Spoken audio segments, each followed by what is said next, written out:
Hi guys. तो आज मैं अपने दादा से रिलेटेड कुछ स्टोरी शेयर करना चाहती हूँ। अगर आप इंटरेस्टेड हो हनुमान जी में, अगर आप उनको कुछ भी मानते हो तो आप मेरे से जुड़ सकते हो मेरे चैनल को सब्सक्राइब करके।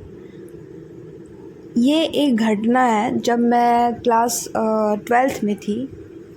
तो मैं जैसे कि स्टूडेंट हूँ और मैं बहुत छोटे गांव से बिलोंग करती थी। तो मैं यहाँ पे ऐसे छोटे शहर में रेंट पे रहने आई थी पढ़ाई करने।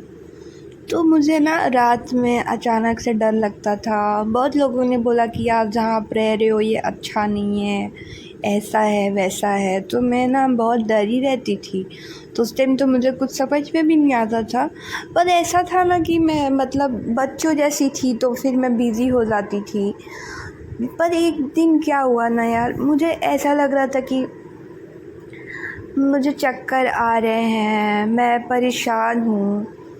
तो फिर मुझे समझ में नहीं आया, क्योंकि ऐसा तो मैं बहुत हेल्दी रहती थी, फिट रहती थी।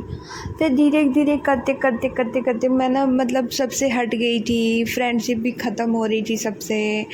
मैं एकदम उदास रहने लगी थी और कुछ पर्सनल मैटर्स भी होने लगे थे। छत पे जा के 2 बजे 3 बजे रोती थी। और मैं ना पढ़ाई में बहुत अच्छी थी, बहुत अच्छी थी। और मेरी फैमिली को एक्सपेक्टेशंस भी थी कि मैं मतलब पढ़ने में अच्छी हूँ तो मैं कुछ कर सकती हूँ।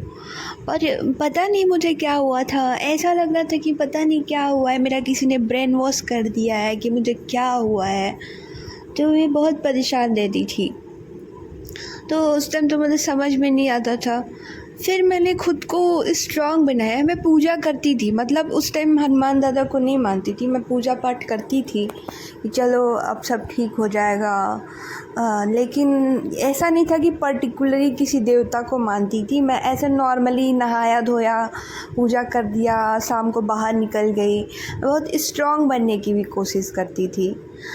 फिर एक बार ऐसे ना मतलब मैं सुबह उठी तो हनुमान चालीसा होता है, तो मैंने उसको चला के छोड़ दिया था। मतलब वो 5-6 बार बज रहा था। फिर उसके बाद मैं नहा रही थी, खाना बना रही थी। फिर मुझे मतलब दोपहर में भी अच्छा लगा, शाम को भी अच्छा लगा, रात में नींद भी काफ़ी अच्छी आई। तो उस दिन भी मुझे ऐसा रियलाइज़ नहीं हुआ कि यार मतलब सब अच्छा हो गया, वो हनुमान चालीसा से ही हुआ है। तो मुझे ये एहसास नहीं था। फिर नेक्स्ट डे मैंने हनुमान चालीसा नहीं चलाया था, सिर्फ नॉर्मली फ़िल्मी गाने सुनती थी, सैड सॉन्ग। तो फिर उस दिन भी मैं रोने लगी थी रात में, मतलब मैं फिर परेशान हो गई थी। फिर उसके बाद 3-4 दिन के बाद ना ऐसे मतलब ये हनुमान जी का कुछ था, ऐसे रील्स था छोटा मोटा, तो मैं देख रही थी।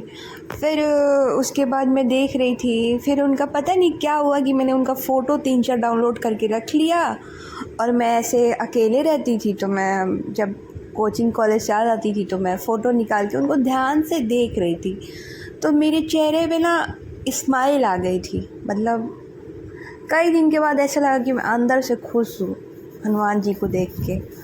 फिर उसके बाद से मैंने हनुमान चालीसा अपने फ़ोन में डाउनलोड किया और फिर उसको मैं डेली सुबह शाम सुनती थी। अभी दोस्तों मैं सिर्फ सुनती थी, मतलब हनुमान चालीसा कहती नहीं थी, सिर्फ सुनती थी। ऐसे सुनने लगी धीरे धीरे करके, मतलब बाहर निकलने लगी और चेहरे पे एक अलग सा ग्लो भी आ गया था। मैं खुश रहने लगी थी। कोई था नहीं मेरे साथ, बट मैं खुश थी। जैसे लड़कियां सजना संवरना पसंद करती है, मैं सजने लगी थी, संवरने लगी थी। जितने नेगेटिव लोग थे उनको मैंने पीछे छोड़ दिया था।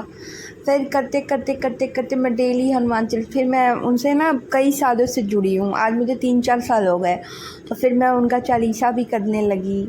फिर मतलब बहुत अच्छा लगा मुझे, बहुत सारे परिवर्तन आए। हाँ, दोस्त तो नहीं है अभी भी, पर क्या ही करें, ये दुनिया ही ख़राब है। शायद इसलिए मुझे हनुमान दादा ने सबसे दूर रखा है कि बुरे लोगों से दूर ही रहो तो अच्छा है। और जो भी पर्सनल इश्यूज़ है तो वो तो मुझे खुद ठीक करना पड़ेगा ना, उसमें कोई क्या ही साथ देगा। वो तो खुद की समझदारी है।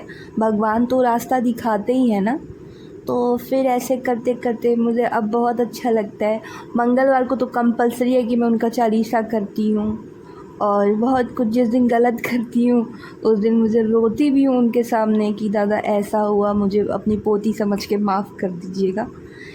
तो थैंक यू गाइस, मैं कल आपसे मिलूँगी फिर।